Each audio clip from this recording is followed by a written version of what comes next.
तो प्यारे बच्चों, अगर आप लोग साइंस में बेहतरीन नंबर लाना चाहते हैं, अगर आप चाहते हैं कि साइंस में हमारा 100/100 आए, तो इसके लिए आपको फिजिक्स, केमिस्ट्री और बायोलॉजी तीनों सब्जेक्ट को बराबर नजरिए से देखना होगा और तीनों सब्जेक्ट की तैयारी बेहतरीन करनी होगी।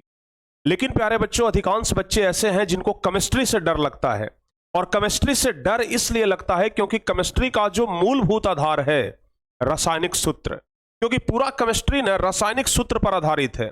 अगर आप रासायनिक सूत्र अगर नहीं याद करते हैं तो फिर अब केमिस्ट्री को समझने का तो दूर छोड़िए, उसको आप थोड़ा सा जान भी नहीं पाएंगे।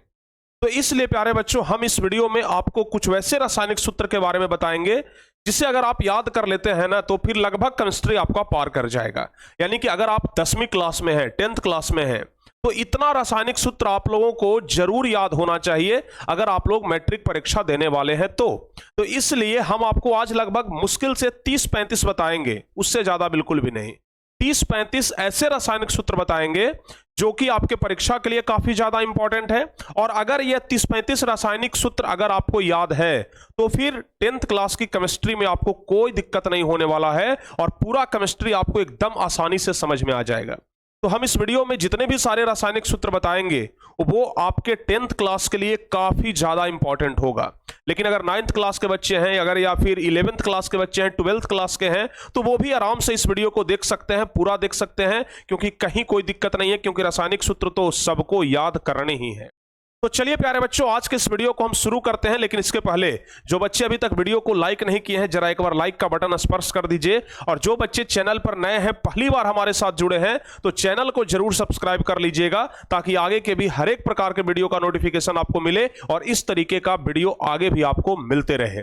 चलिए हम लोग आगे बढ़ते हैं। लेकिन आगे बढ़ने से पहले बता दें कि जो बच्चे टॉपर बैच में नहीं जुड़े हैं वो बच्चे टॉपर बैच में जरूर जुड़ जाएं। अगर आप लोग बिहार बोर्ड से मैट्रिक परीक्षा देने वाले हैं तो इसके लिए आप लोगों को ये टॉपर बैच बहुत ज्यादा कारगर होगा। तो जो बच्चे अभी तक इस बैच में एडमिशन नहीं लिए हैं जरूर ले लीजिएगा। यहां पर 2 हेल्पलाइन नंबर दिया गया है जहां पर कॉल करके आप लोग कोई भी जानकारी ले सकते हैं या फिर डायरेक्ट एडमिशन भी ले सकते हैं।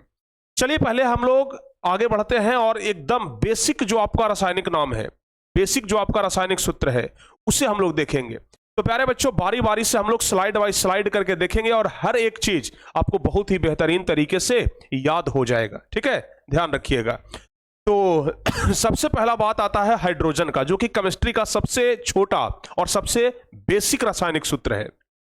हाइड्रोजन, आप लोग को पता है कि हाइड्रोजन का रासायनिक सूत्र क्या होता है?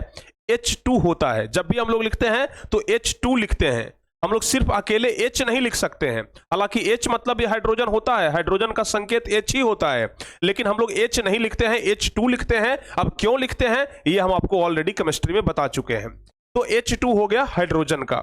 उसके बाद प्यारे बच्चों क्लोरीन उसके बाद क्लोरीन के बारे में आप लोग जानते होंगे कि क्लोरीन का Cl2 होता है। अब क्यों Cl2 लिखते हैं इसके बारे में भी हम आपको बता चुके हैं। तो क्लोरीन का याद रखिएगा, Cl2 होता है। उसके बाद ऑक्सीजन, ऑक्सीजन का O2 होता है। ये सब एकदम बेसिक है। आप कहेंगे कि सर इतना बेसिक बता रहे हैं सर, ये सब तो पहले से याद है। प्यारे बच्चों, हम बेसिक बता रहे हैं, लेकिन धीरे धीरे करते करते वहां तक भी पहुंच जाएंगे जो कि अपर लेवल का होगा और वो आपके परीक्षा में डायरेक्ट भी पूछा जाएगा। तो ये ऑक्सीजन का O2 होता है, आपको अच्छे तरीके से याद होगा। और उसके बाद कार्बन डाइऑक्साइड, और कार्बन डाइऑक्साइड का क्या होता है? CO2 होता है। कार्बन डाइऑक्साइड, आपको हम बोले थे ना कि 2 को डाई पढ़ते हैं। केमिस्ट्री में आपको बताए थे कि 1 को मोनो पढ़ते हैं, 2 को डाई पढ़ते हैं, 3 को ट्राई पढ़ते हैं, 4 को टेट्रा पढ़ते हैं, 5 को पेंटा पढ़ते हैं, 6 को हेक्सा पढ़ते हैं, 7 को हेप्टा पढ़ते हैं, 8 को ऑक्टा पढ़ते हैं, 9 को नॉनेन और 10 को डेकेन। इस प्रकार से हम पूरा आपको बताए हैं। तो यहां पर ऑक्सीजन 2 है तो यहां पर डाइऑक्साइड लगेगा, तो कार्बन डाइऑक्साइड, ये बात आप लोग ध्यान रखिएगा।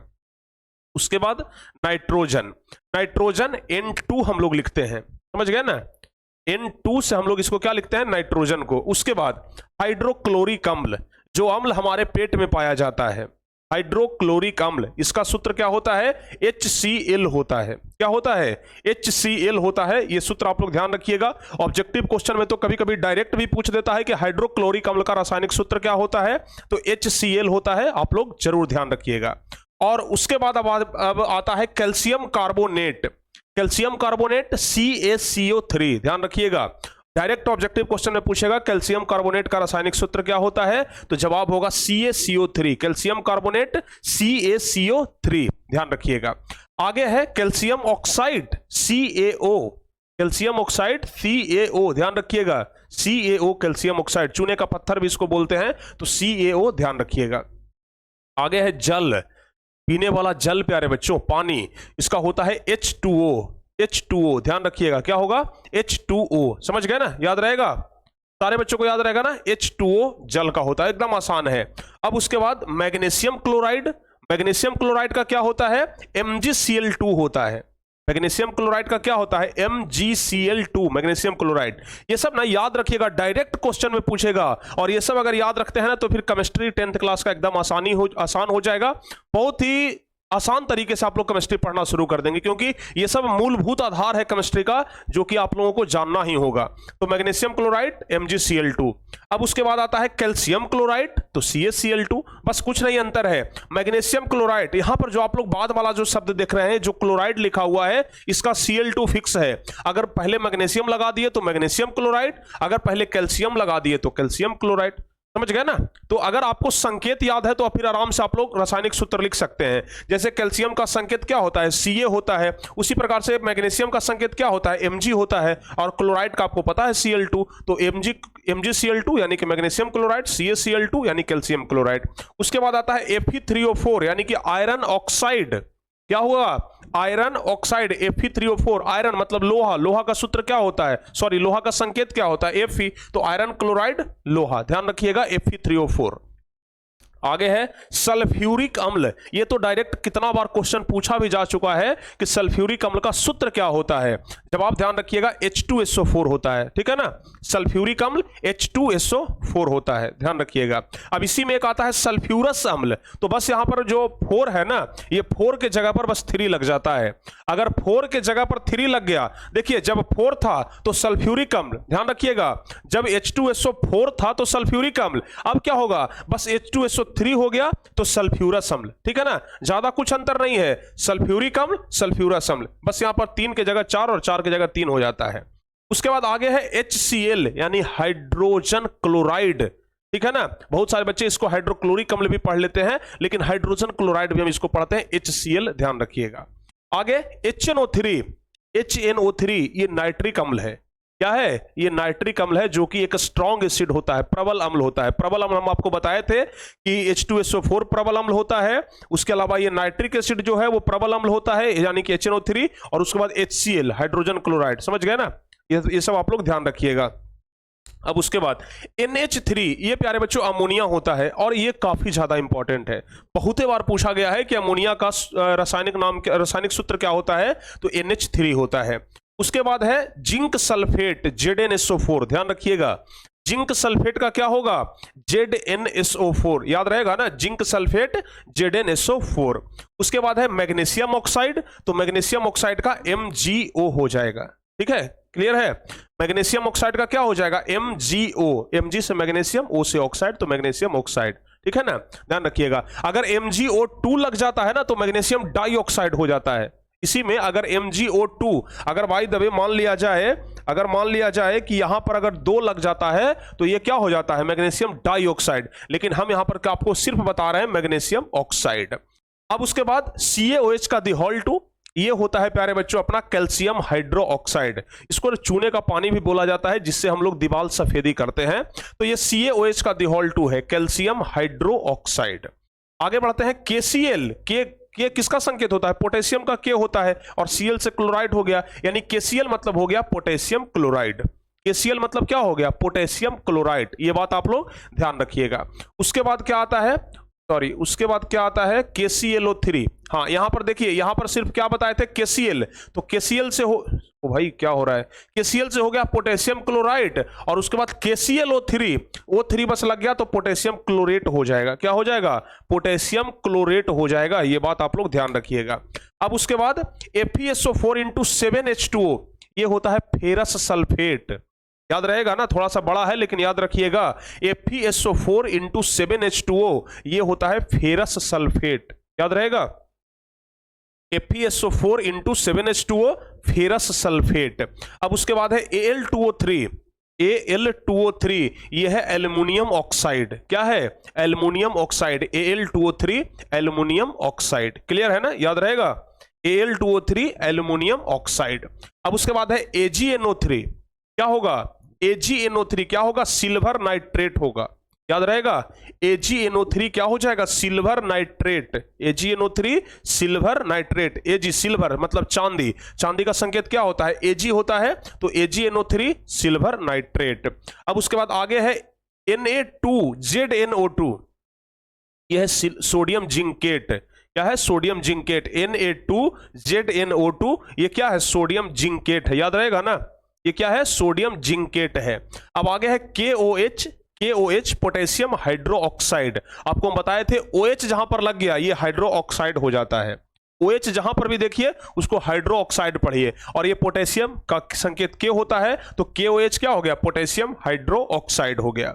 अब उसके बाद है MgOH का दिहोल 2, MgOH का दिहोल 2 यानी कि मैग्नीशियम हाइड्रो ऑक्साइड। MgOH का दिहोल 2 मैग्नीशियम हाइड्रो ऑक्साइड। आगे है NaHCO3। देखिए खाने वाला जो सोडा होता है, खाने वाला सोडा NaHCO3, इसको हम लोग सोडियम हाइड्रोजन कार्बोनेट या सोडियम बाइकार्बोनेट भी पढ़ते हैं। समझ गए ना, NaHCO3 खाने वाला सोडा का रासायनिक सूत्र होता है, और ये क्वेश्चन डायरेक्ट पूछा जाता है आपके ऑब्जेक्टिव क्वेश्चन में, ध्यान रखिएगा। उसके बाद Na2CO3 into 10H2O, sodium carbonate decahydrate इसको पढ़ते हैं। सोडियम कार्बोनेट 10 को डेका पढ़ते हैं, तो डेकाहाइड्रेट, तो सोडियम कार्बोनेट डेकाहाइड्रेट ये धोने वाला सोडा होता है। समझ गए ना, सोडा दो प्रकार के, खाने वाला सोडा, एक धोने वाला सोडा। तो धोने वाला सोडा सोडियम कार्बोनेट डेकाहाइड्रेट, खाने वाला सोडा सोडियम हाइड्रोजन कार्बोनेट या सोडियम बाइकार्बोनेट। समझ गए, यह ध्यान रखिएगा आप लोग। तो धोने वाला सोडा हो गया। अब उसके बाद आता है विरंजक चूर्ण। तो विरंजक चूर्ण भी जबरदस्त तरीके से सीधे डायरेक्ट क्वेश्चन पूछा जाता है। तो CaOCl का दिहोल Cl, इसको क्या पढ़ेंगे? CaOCl का दिहोल Cl। तो यहां पर प्यारे बच्चों विरंजक चूर्ण का फॉर्मूला क्या होगा? CaOCl का दिहोल Cl। अब उसके बाद आता है plaster of Paris. Plaster of Paris का क्या हो जाएगा? CaSO4 into half H2O। Calcium sulphate अर्धहाइड्रेट इसको पढ़ते हैं, कैल्शियम सल्फेट अर्धहाइड्रेट CaSO4 इंटू हाफ H2O। याद रहेगा ना, CaSO4 into half H2O, plaster of Paris. अब उसके बाद जिप्सम, याद रखिएगा, और शायद ये अंतिम होगा। जिप्सम प्यारे बच्चों ध्यान रखिएगा, जिप्सम का क्या होता है? जिप्सम का होता है CaSO4 इंटू 2H2O। क्या होता है? CaSO4 into 2H2O। समझ गए ना, CaSO4 इंटू 2H2O, ये जिप्सम हो गया।